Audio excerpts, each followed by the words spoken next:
India ప్రాజెక్టులను తెరకెక్కిస్తున్నప్పుడు చాలా జాగ్రత్తలు తీసుకోవాలి. 100 కోట్ల బడ్జెట్, అంతకు మించిన వ్యాపారం ఉంటుంది. పైగా స్టార్ డేట్స్ బల్క్లో బుక్ అయి ఉంటాయి. అందుకే రాజమౌళి నుంచి సుకుమార్ వరకు అందరూ ఒకే సమయంలో ఒకే సినిమా తీస్తారు. కావాల్సినంత టైం తీసుకొని పాన్ ఇండియా సినిమాను పాన్ ఇండియా ప్రేక్షకులు మెచ్చే విధంగా తీస్తారు.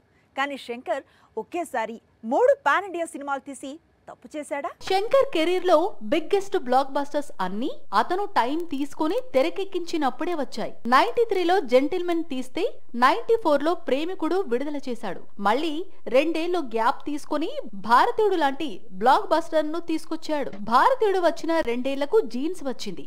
ఆ తర్వాత ఏడాదికి ఒకే ఒక్కడు రిలీజ్ అయింది. మళ్ళీ అపరిచితుడు, శివాజీ చిత్రాల మధ్య 2 ఏళ్ల గ్యాప్ ఉంది. శివాజీ తీసిన తర్వాత రోబో తెరకెక్కించేందుకు 3 ఏళ్ల సమయం తీసుకున్నాడు శంకర్. అయితే రోబో తర్వాత శంకర్ ఫామ్ కోల్పోయాడు.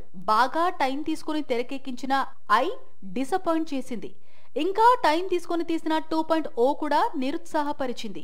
ఈ దశలో 6 ఏళ్లు గ్యాప్ తీసుకొని భారతీయుడు 2 తీసుకొస్తే ఇప్పుడు బాక్స్ ఆఫీస్ దగ్గర డివైడ్ టాక్ తెచ్చుకుంది. అయితే భారతీయుడు 2 తీస్తూనే భారతీయుడు 3 తీయడం, అదే స్పీడ్ లో రామ్ చరణ్ తో గేమ్ చేంజర్ తెరకెక్కించడంతో 3 పాన్ ఇండియా ప్రాజెక్టులను ఒకేసారి ప్లాన్ చేయడంతో శంకర్ భారతీయుడు 2 కు న్యాయం చేసే టైం లేకపోయింది అనేది సోషల్ మీడియాలో నెటిజన్స్ నుంచి కనిపిస్తున్న కామెంట్స్.